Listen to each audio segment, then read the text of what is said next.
Radio Universidad Central, 107.1 FM en el corazón de Santiago.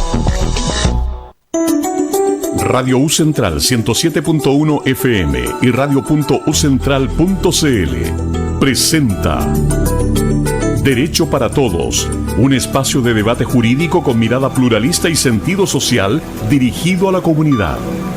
Conduce Jorge Ulloa Plaza. Muy buenas tardes, estimados auditores. Bueno, estamos aquí en el programa Derecho para Todos. Mi nombre es Mauricio Córdoba y ustedes se preguntarán qué pasó aquí, qué cambio hubo. No ha habido ningún cambio importante, solamente que Jorge no pudo estar hoy día, así que me pidió reemplazarlo y para mí es un gran honor, un gran privilegio poder reemplazarlo en este programa radial. Así que... bueno, reemplazarlo es mucho porque él es irreemplazable aquí como conductor. Así que es un agrado y estar con ustedes y presentarle. Además tenemos dos magníficos invitados, personas de la casa que nosotros los queremos mucho y los cuidamos mucho para que no se nos vayan. Y son dos compañeros de trabajo destacadísimos, profesionales, así que bueno. Sin más, vamos a presentar primero a Jorge Moraga Reyes. Es antropólogo de la Universidad de Chile, doctor en antropología de la Universidad Complutense de Madrid, máster en sociología de la Escuela de Altos Estudios de París y periodista de la Universidad Católica de Chile. Bueno, Jorge es miembro de nuestro Instituto de Investigación y Posgrado de la Facultad de Derecho y Humanidades de la Universidad Central, así que es un privilegio tenerlo como miembro de nuestro instituto. Se ha especializado en estudiar las migraciones chinas en Chile y América Latina. Sobre este tema ha publicado numerosos artículos de investigación y organizado seminarios nacionales e internacionales, tanto en China como en nuestro país. En la actualidad desarrolla investigaciones con el apoyo del Fondesit en los siguientes proyectos que voy a nombrar, son 3: flujos transnacionales chinos en Chile, familia, comercio y mercancías. El siguiente proyecto es poder transportista, ruta, frontera y espacio transnacional entre Bolivia y Chile desde 1980 al presente. Y por último, movilidades migrantes, economías y redes socioterritoriales. Los 3 tienen relación, con China, de la cual será el tema, ¿no?, en esta conversación, en esta grata conversación. También tenemos aquí de invitado a Rodrigo Manrique. El Rodrigo es periodista y licenciado en Información Social de la Universidad Católica de Chile y diplomado en Comunicación Estratégica en la Universidad de Chile. Rodrigo también es investigador, es investigador invitado en los mencionados proyectos que mencioné anteriormente sobre China y será el editor del Centro de Investigación SIN China, de próximo lanzamiento en nuestra universidad. Así que ahí Rodrigo nos contará un poquito también de eso. Entre otros textos, junto a Jorge Moraga, es coautor del artículo Malls chinos en Santiago de Chile, inserción, posicionamiento y expansión comercial china en el barrio Unión Latinoamericana. Muy bien, aquí tenemos vastos currículum, envidiables, ¿no? Y muy buenos currículum. Jorge, bueno, cuéntanos, vamos a partir con Jorge, después vamos a preguntarle, ¿no es cierto?, a Rodrigo. Jorge, ¿cómo partió este interés por ti, por China? Porque, como desde la antropología, porque China, si bien es un país omnipresente en el mundo, también sigue siendo un misterio después de 2000 años de interacción con el mundo occidental, sigue siendo un misterio. ¿Cuál es esos mitos y realidades y ese velo de misterio también que aún sigue presente? Sí, muchas gracias en primer lugar, Mauricio, por la invitación y por estar en este programa.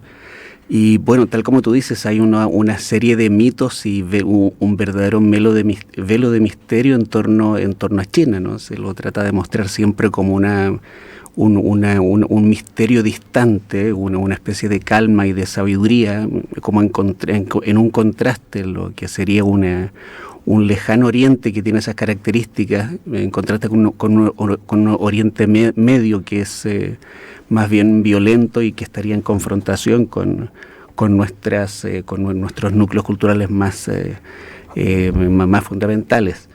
Pero eso es una mirada desde el orientalismo, en el fondo, que es la construcción que nosotros nos hacemos o que se hace desde cierta intelectualidad occidental en torno a lo que es Oriente, que tampoco es Oriente, es Asia. Hay que empezar a nombrarlo de esa manera, es Oriente desde nuestro punto de vista. Y para ellos, al contrario, España, por ejemplo, sería el extremo occidente, y las aventuras de sus personajes míticos, el Rey Mono, por ejemplo, son sus aventuras hacia el este, las aventuras del Rey Mono hacia el otro lado, es el extremo exactamente contrario, su punto de vista es otro. Bueno, me preguntas por mi interés en China. Como todas estas cosas en la vida son algo bien fortuito. Yo me encontraba haciendo mi tesis en España, en Madrid específicamente, y comienza a aparecer en los diarios la noticia de que hay una red que la presentan en la prensa como la red más grande de tráfico ilegal de chinos hacia Europa, y que esa red está ingresando por España, por Asturias, por el norte de España y por el puerto de Gijón. Yo tenía interés en ese momento, estaba comenzando la tesis, por el tema de las migraciones, por varias razones, entre ellas por el tema del movimiento, ¿no? La movilidad, y romper esta idea del antropólogo primero encerrado con un objeto que no tiene movimiento. Uno tiene la imagen de que el antropólogo está como en una tiendita con una libreta de campo mirando una tribu poco menos al lado. Y esa necesidad de romper con eso y verse en movimiento, una necesidad, y el tema de estudiar un migrante me obligaba un poco a eso. Por otra parte, también romper con algo que hemos llamado el nacionalismo metodológico. O sea, cómo sacas un estudio de la lógica puramente nacional. ¿Por qué lo nacional te va a hacer entender a un grupo humano en el tema de las migraciones? En este caso, ¿por qué lo chino? Porque un sujeto que tiene una ciudadanía de otra parte va a tener ciertas características homogéneas y vamos a tener que estudiarlo de esa manera. Bueno, yo estaba en España y pretendía estudiar algo relacionado con migraciones, más o menos por estas dos ideas. Me interesaba, por lo tanto, verlo multisituado, ver un sujeto en movimiento, tanto en origen como en destino, ver sus tránsitos, etcétera, ver cómo se configuran sus identidades, no solamente arraigadas en algo fundamentalista, sino que son sus hibrideces y sus modificaciones. Bueno, y sale esta noticia y a mí me interesa y comienzo a seguir a arrastrar el tema, y sale la posibilidad de hacer un estudio en el Museo del Pueblo de Asturias.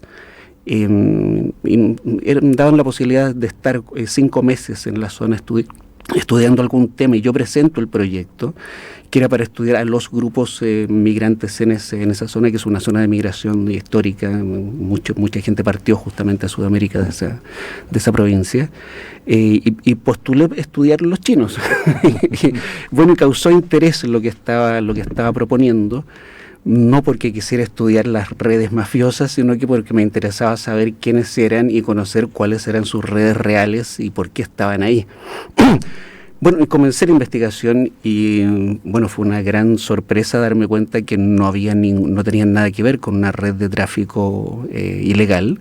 Al contrario, sí existía una red, pero la manejaba un español, que los pocos chinos que estaban dentro de ella habían sido víctimas de esa organización, y que los chinos que realmente estaban ahí establecidos eran pequeños comerciantes, tenderos en el fondo, y que curiosamente, para mi sorpresa, venían todos de un mismo pueblo, de un mismo cantón en China, que se llama Xintian.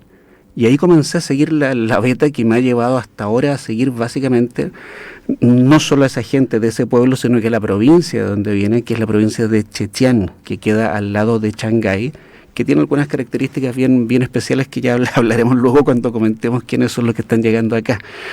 Pero bueno, venían solamente de un pueblo, que es un pueblito bien particular, que son un pueblo de dimensiones chinas, un pueblo de 500.000 personas, de las cuales 250.000 están afuera. De esas 250.000, 200.000 estaban en España en ese momento, y eran por tanto una de las principales migraciones en España en ese instante, y eran también los que manejaban el flujo de mercancías a casi toda Europa, ¿no? De hecho, los primeros trenes que luego comenzaron a circular con mercancías de Madrid hacia China eran manejados justamente por ellos. La actual iniciativa del gobierno chino de la Belt and Road, la franja y la ruta, llega justamente a Madrid, aprovechando la red de trenes que existe, ¿no? Pero tomando la red migratoria que existe con estos seyaneses en el fondo. Bueno, así fue el asunto, fue una casualidad de la vida y me llevó a continuar con esto, con la sorpresa de que una vez cuando llego a Chile de regreso me entero que son los mismos de Seyán los que están acá en Chile, que producto de la crisis la crisis económica en España han comenzado a buscar nuevos horizontes y que han empezado a ver con mejores ojos Sudamérica, que nunca había estado en sus proyecciones, ¿no? Sudamérica y América Latina generalmente para China es algo que no existe, no estamos en su imaginario. Está más África, por ejemplo, que América Latina. Y bueno, comenzaron a llegar acá y ellos son uno de los principales, de esta provincia específicamente, son de los principales que están actualmente en Chile. Perfecto. Ahí, bueno, estas casualidades que tú dices, bueno, donde surgen las grandes ideas y los grandes proyectos también, ¿no es cierto? Una vez no hay que esperar esas casualidades, como te dice. Rodrigo, ¿y tú trabajar en estas temáticas, cómo ha sido para ti acercarte a este tema, desde el periodismo en tu caso? Bueno, para mí ha sido tremendamente inspirador, me ha despertado un tremendo entusiasmo porque el mundo chino es un mundo en general muy distinto para los chilenos y para la gente de Sudamérica. De esa forma uno al ingresar a este mundo va siempre encontrando novedades, distintas perspectivas, distintas ideas. Como dice Jorge, China está muy distante, tiene la perspectiva que ellos tienen hacia nosotros es realmente desde el otro lado del mundo, y por lo tanto todo lo que uno conoce de ellos es muy novedoso. Entonces es realmente algo que entusiasma conocer este mundo tan diverso respecto a nuestra realidad. Sí. Bueno, y con todos los mitos también asociados, que uno pensaba una cosa y los mitos se van destruyendo de a poco y van encontrando otras realidades, ¿no? Como me imagino que les ha ocurrido a ustedes. Desde esa perspectiva, nosotros acá en Chile, en América Latina en general, y diríamos en el occidente, China ha sido siempre un mundo más bien cerrado, ¿no? O las comunidades chinas que habitaban en las ciudades, por lo menos acá en Santiago, en un tiempo atrás, o otras ciudades de nuestro país, y en general uno las ve un poco más cerrada, si bien hay un contacto comercial, diario, etcétera, pero se ve uno. Ahora uno la ve también bastante cerrada, como la apertura de China al mundo. Siempre se habla de eso, y como que siempre China, en las noticias, era la apertura de China, o el despertar del gigante, y así. Uno ha tenido, así, como que nunca estuvo dormido y siempre ha estado en contacto desde la época romana, ¿no? Sí. Entonces, ¿cómo ha sido para ti el ingreso a este mundo, Jorge? Sí. Mira, es interesante lo que estás planteando, porque efectivamente yo veo que hay una dualidad en las prácticas del mundo chino. Es innegable que hay una mayor cerrazón en comparación a otros colectivos y a cómo se comportan culturalmente otros grupos, ¿no?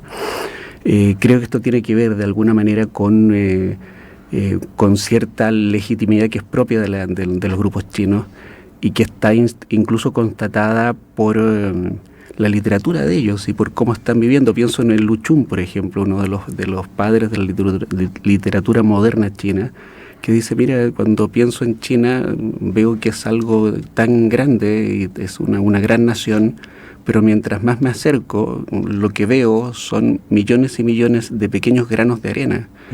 Y cada grano de arena es una familia, y si le tomo en mis manos se desgrana y se va diluyendo, se va cayendo. De hecho, uno de los nombres para nombrar China es tierra de familias. Entonces es la base realmente política, si quieres, tiene que ver con cómo se engarza el tema familiar en lo político, anclado incluso en algún supuesto confuciano, que por supuesto está en constante cambio. No se trata de generar acá una fosilización cultural, pero sí tú ves que es distinto ese núcleo en movimiento con respecto a otras culturas. Ahora bien, eso no quiere decir que no tengan contacto, sin duda lo tienen, y tanto es así que una de las principales intenciones y motivaciones de todas las asociaciones chinas presentes en Chile y en toda América Latina, yo diría, es tratar de fomentar el vínculo con un tercero externo a la comunidad que las legitime internamente. Y ahí son claramente objeto de ese interés por el tercero las autoridades públicas, contactos con niveles gubernamentales, ya sea territoriales como el municipio, o más estatales de otro tipo de decisión, como ministerios o encargados de comercio, comunicaciones, etcétera. Eso es clave, eso los legitima internamente. Todas las asociaciones que existen en Santiago hay 25. Uno de sus principales objetivos es mantener el vínculo con este tercero legitimante, si quieres así decirlo, ¿no?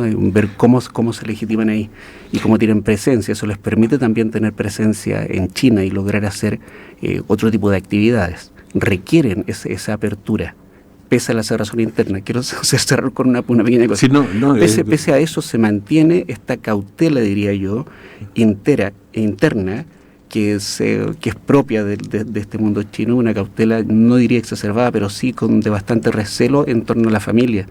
Cuando quiebra, por ejemplo, un local chino, es muy posible que ni siquiera su vecino sepa que ha quebrado o que va a cerrar. Tú llegas al local, simplemente lo encuentras cerrado, y el vecino te dice, mira, hasta el día de ayer me estuvieron diciendo que estaban excelentes, pero por un asunto de mians, de mantener la cara, no lo van a decir nunca. Volviendo al comienzo de lo que estaba diciendo, cada familia es un pequeño grano de arena más bien cerrado en sí mismo, incluso entre ellos. Sí, ahí me recuerda lo que tú me estabas planteando, esto de las asociaciones y cómo quieren incidir, ¿no? O participar de la vida pública, política, no lo sé, o con las instituciones en general. En Iquique, ustedes también, después de la Guerra del Pacífico, la comunidad china, recuerdo que en algún momento el profesor Maturana, el que tú invitaste a un seminario, comentaba también cómo la comunidad china después se hizo partícipe de la actividad política, política no en el sentido partidista, no se entiende, sino de participación ciudadana, como que ya existía ese interés o ese anhelo también. Sí, han venido varios profesores del norte, entre ellos Damir Galas Mandakovich, que tiene varios estudios en torno a cómo se construyen las élites y cuál fue el rol precisamente de las primeras migraciones chinas en el norte, específicamente en Iquique, Antofagasta y Tocopilla. Más bien con Tocopilla hemos analizado el caso de cómo se ha construido esa élite. Y también, curiosamente, no se podría decir que son una comunidad cerrada y que ha tendido simplemente a marginarse de la vida social. Han mantenido por una parte esta prudencia, si uno pudiera así decirlo, y cierta distancia, pero en ningún caso ha sido una clausura. De hecho, su forma de participar ha sido las constantes donaciones para la vida pública, donaciones para los grupos sociales, y han participado activamente en diferentes actividades. Ya. Si pudiéramos describir un poco, no sé si me falta todavía tiempo para la primera canción o vamos a ir a música, y Jorge con Rodrigo acá nos escogieron unos temas.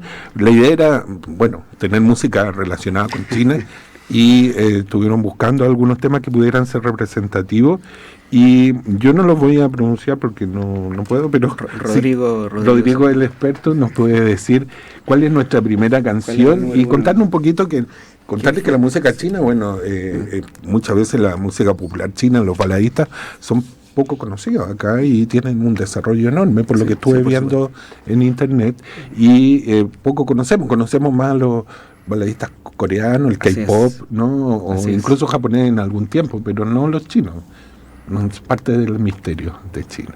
Bueno, Rodrigo, ¿nos puedes contar un poco el primer tema y de qué se trata un poco? Bueno, tratando de mostrar lo que está sucediendo en estos momentos en China, trajimos la música de Jay Chou. Jay Chou es un cantante chino, cantante y actor de cine incluso, muy popular en estos momentos. Él es un músico de música popular que hace todo tipo de música romántica especialmente, y que tiene mucho éxito en estos momentos, y como China es un mercado tan grande, él es escuchado por millones de personas, y él es de origen taiwanés, y comenzó su carrera en un programa de talento, y en poco tiempo ha logrado un éxito tremendo, y es en estos momentos uno de los músicos, de los muchos músicos muy famosos en China. Y ahora les vamos a presentar una canción de él que se llama Mojito. Mojito. Bueno, ahí vamos a escuchar esta canción Mojito. Así que a disfrutarla, y quizás pueden acceder después ustedes, o sea, otras personas también, a esta música desde China. Derecho para Todos, un espacio de debate jurídico con mirada pluralista y sentido social dirigido a la comunidad.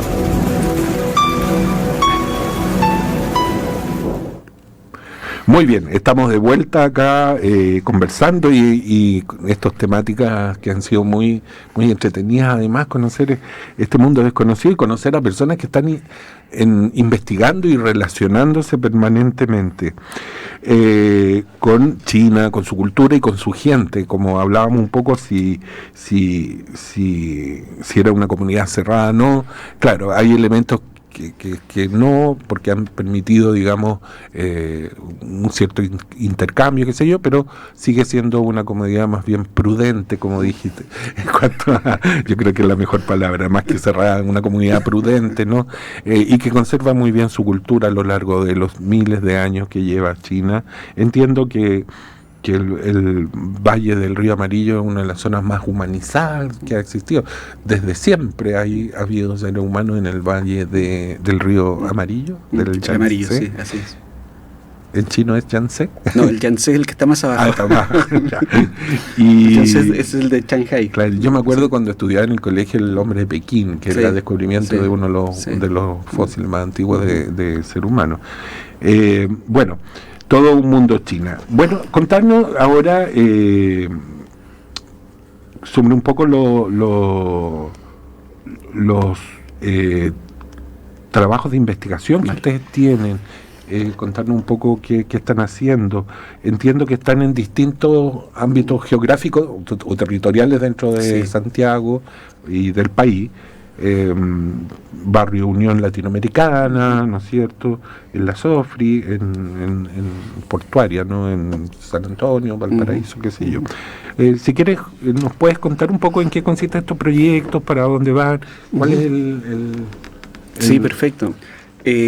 Mira, la primera investigación que hicimos, tratamos de hacer el mapa, en realidad, de quiénes eran los chinos actuales en Chile, tomando en cuenta que la última investigación más extensa era la de Diego Lin Chou, que era fue su doctorado en Historia en la Universidad Católica de Chile, y era basado más que nada en las relaciones diplomáticas, y llegaba solamente hasta 1970. De ahí en adelante hay un vacío, en especial para las ciencias sociales, salvo algunas tesis muy puntuales, y algunos trabajos, y todos más bien centrados en en los resultados del acuerdo de libre comercio o relaciones internacionales, asuntos más bien geopolíticos.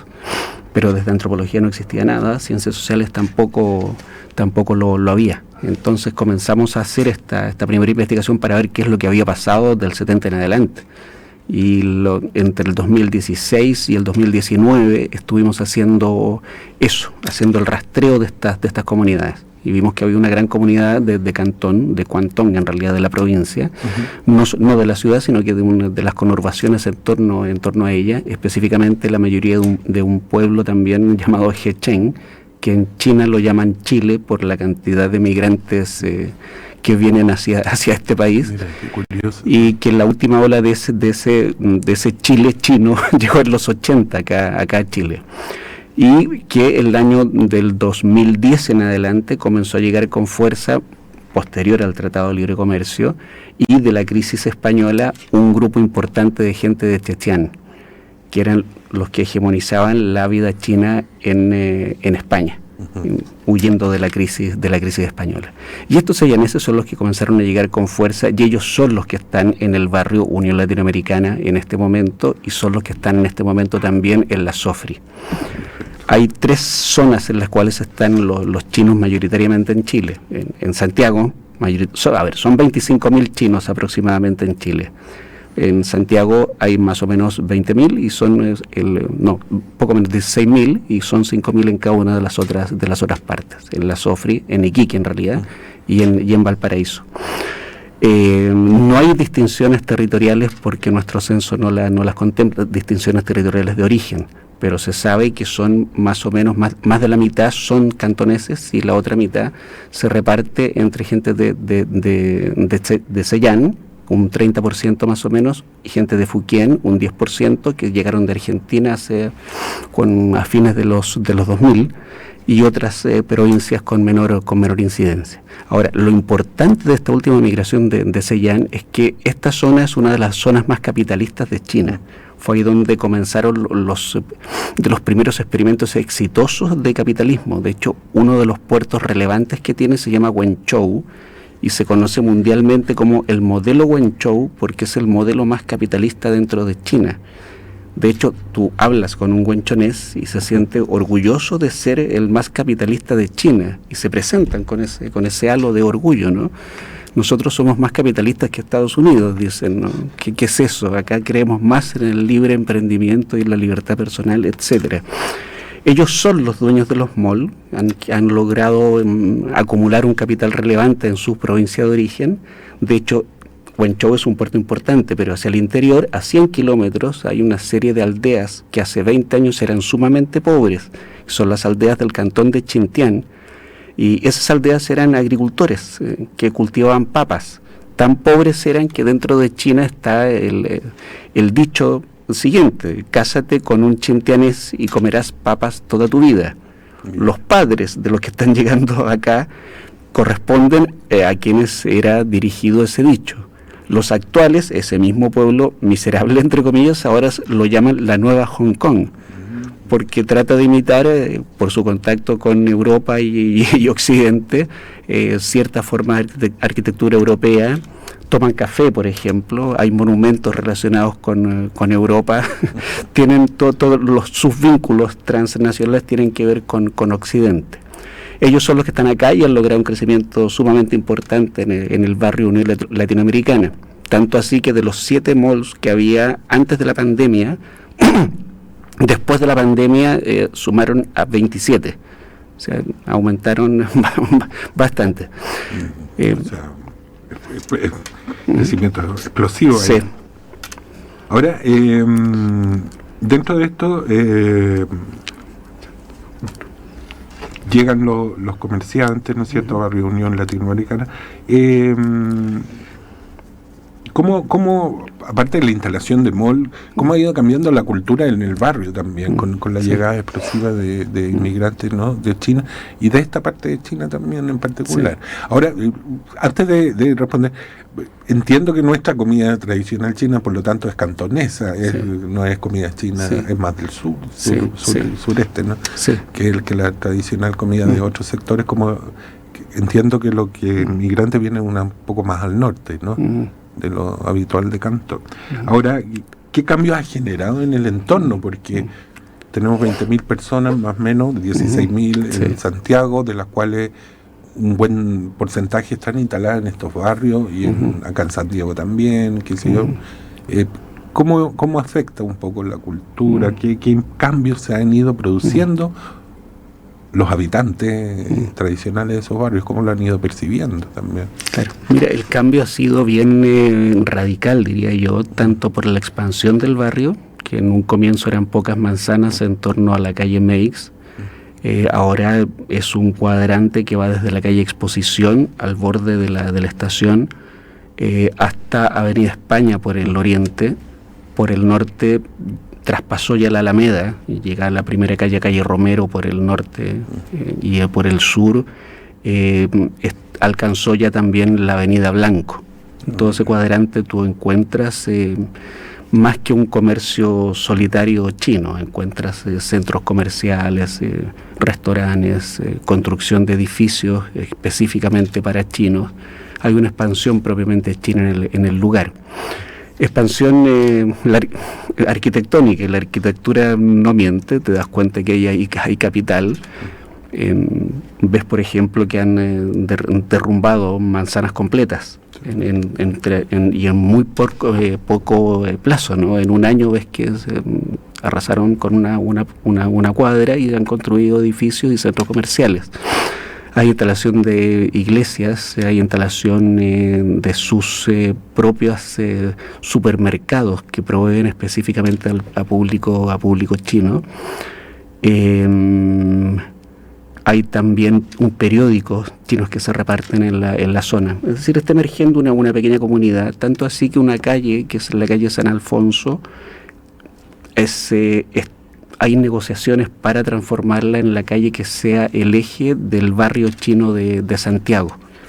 En esa calle estamos haciendo hace ya bastante tiempo trabajo etnográfico con un equipo específico, y Rodrigo ha participado, él podría contar más de qué se trata eso, pero es muy relevante lo que ha ocurrido ahí con esa calle y con la instalación del barrio. Ahora, los chinos siguen siendo minoría ahí, pero se ha dado una convivencia en la cual ellos son la élite del sector. Todo lo que se mueve ahí, todas las mercancías son proveídas por ellos. Y ese nodo, Unión Latinoamericana, se ha transformado en un nodo de distribución para otras partes de Chile. Todo el centro-sur de Chile se provee en gran parte en ese sector, e incluso parte del centro de Argentina, Mendoza, San Juan, vienen también a comprar a ese sector. Algo similar ocurre en la SOFRI. El 40% de lo que ingresa en la SOFRI viene de China y sale a Bolivia y Paraguay. Y en Paraguay está Ciudad del Este, que es el reconocido gran centro que provee el mercado brasileño. SOFRI y Valparaíso y el eje Valparaíso-Santiago se están constituyendo entonces en nodos de distribución de este flujo global de mercancías chinas. Okay. Esa es la relevancia, con todas las transformaciones que eso implica. Desde la arquitectura hasta las relaciones sociales que se dan en el barrio. Hay una policía china dentro del sector, y donde el cuadrante en el cual opera ha sido bastante efectivo para controlar la delincuencia. Van incluso de otros municipios a ver cómo funciona el sistema para ver su posible réplica. Pero Rodrigo puede contar más del trabajo de campo, que es externo. Esto que nos estamos convirtiendo como en Venecia en la Edad Media, así que recibía Marco Polo, traía cosas y mercancías, y acá se repartían para otras ciudades de Europa. Rodrigo, ¿qué significa hacer este trabajo de campo? ¿En qué consiste en realidad entrevistar a la población ahí, a los habitantes? Porque el barrio este era bien tradicional. Yo recuerdo anteriormente, Blanco, como decía, la calle Blanco era como de casas antiguas, que eran todas, no sé, como esas familias más antiguas. ¿Cómo ha significado entrevistar a estas personas que están ahí? Bueno, nos instalamos como equipo ahí para fundamentalmente hacer observación etnográfica y ir identificando las allí. Las relaciones, los distintos grupos, cómo estos grupos se relacionan entre ellos. Y bueno, es muy interesante.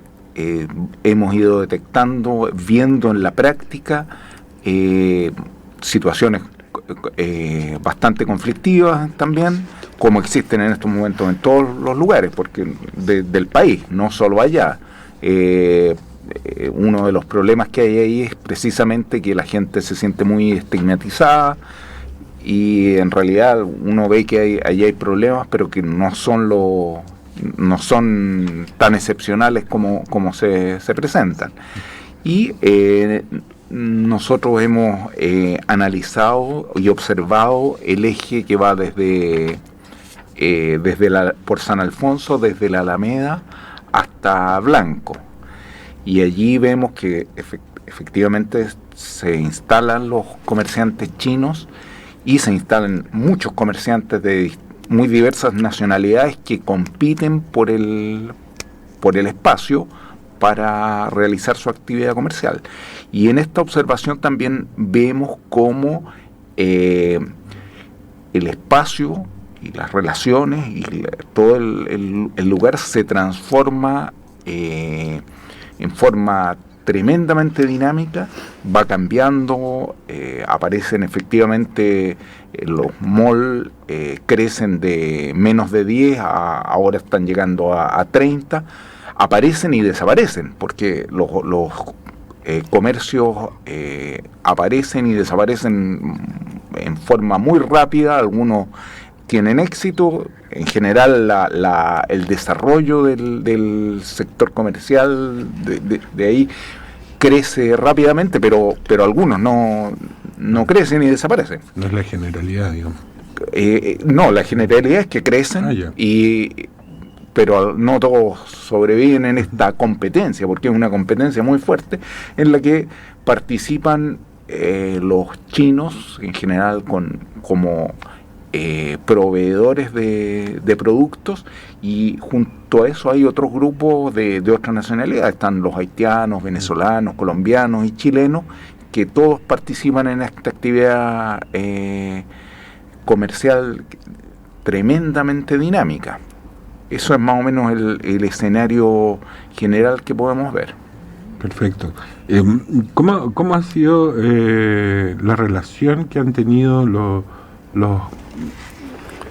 los habitantes tradicionales de esos barrios? Tradicionales, pongo a chilenos, porque hay muchos migrantes también de otras nacionalidades en el último tiempo, en los últimos 10 años, esa realidad cultural que ha cambiado increíble, casi un 100% a lo que es ahora. ¿Cómo ha sido para esas personas como más antiguas probablemente del barrio esta nueva multiculturalidad y especialmente con los habitantes o los nuevos habitantes de origen chino? Sí, realmente ha sido explosiva la cantidad de el cambio, ¿no? Y la rapidez del cambio, de cómo ha salido el habitante, el nativo de la zona. Hay un repliegue, diría yo, un repliegue que es significativo. Hay mucha habitación que está quedando vacía, pero en parte por la antigüedad de los habitantes y por la presión inmobiliaria china, que es bastante grande. Compran rápidamente de terrenos para la construcción de sus bodegas que están ahí en el sector, la construcción de sus departamentos y para la instalación de sus tiendas. Hay claramente un repliegue. Hay también un ingreso bastante fuerte de población migrante latinoamericana en edificios en edificios más antiguos en realidad. Casonas antiguas, casonas antiguas e incluso edificios de varios pisos con división de departamentos también bastante pequeña, en la cual incluso en algunos casos operan subventas, subarriendos, subalquileres manejados por gente que no son los propietarios. Abusivamente le ofrecen, en especial a gente que viene recién llegando, en su primera migración, en su primera llegada, no piden papeles y les ofrecen un arriendo a bajo costo con todas las implicancias legales que esto tiene. Ha habido casos bastante emblemáticos de esta situación. El Shakira Tower, por ejemplo, era una de las calles del lugar que estuvo durante años ocupada ilegalmente y era ejemplo de este tema. Pero mira, hay un repliegue en el fondo del habitante nativo por diversas razones, entre ellas la llegada de nuevos habitantes, y en parte también por el aumento de la delincuencia, diría yo, que es también bastante notorio. Si bien tampoco se trata de estigmatizar el sector, llevamos años yendo ahí todos los días y vemos que no es algo invivible para nada. Hay gente que va cotidianamente, se vive, tú puedes ir de compras y transitar tranquilamente. Sin embargo, en las noches el lugar se transforma en un desierto. Claro. Es un desierto, son solamente persianas cerradas y no transita nadie en la calle, y lo que quedan son los cúmulos de desechos que reflejan la actividad del día. Ahí estaría yo agregaría una variable, o sea, por un lado está el repliegue de la población tradicional por este tema de que compran mucho, pero la variable envejecimiento, ese era un sector viejo también de población, digo, sí. Como más antiguos, fueron quedando ahí probablemente, y después ya los hijos migraron hacia otros barrios, qué sé yo, y se fue, empiezan a vender también por el envejecimiento de la población. Sí. Creo que hay un tema ahí interesante. Ahora, vamos a ir a la otra tanda musical, por así decirlo. Tenemos una canción que se llama la abertura de Hero, la película, Héroe, ¿no? Y es de Zhang Yimou. Zhang Yimou, exactamente. ¿No es cierto? Y compuesta por Tan Dun. Si no me equivoco. Cuéntanos un poquito esta película.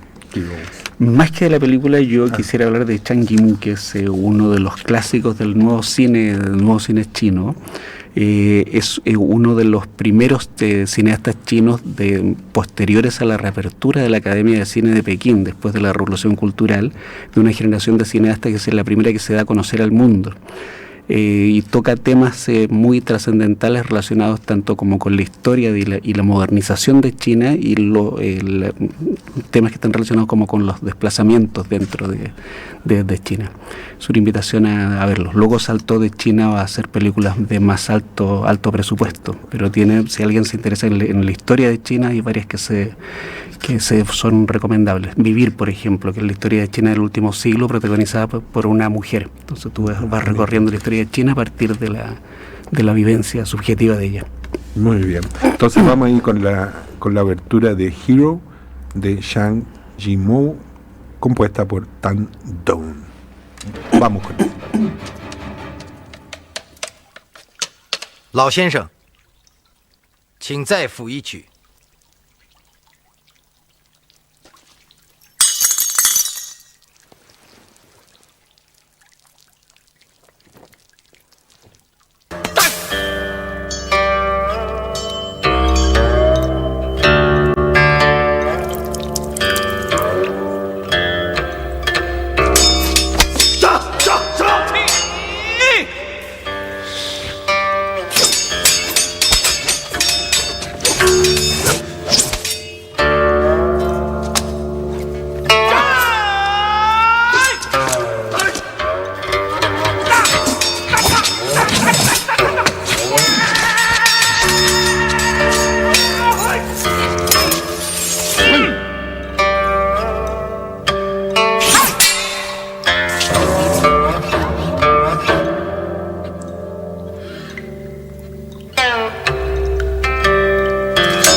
Estamos presentando Derecho para Todos, un espacio de debate jurídico con mirada pluralista y sentido social dirigido a la comunidad.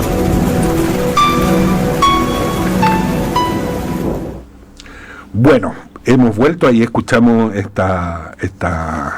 este tema, ¿no es cierto?, la obertura de Hero.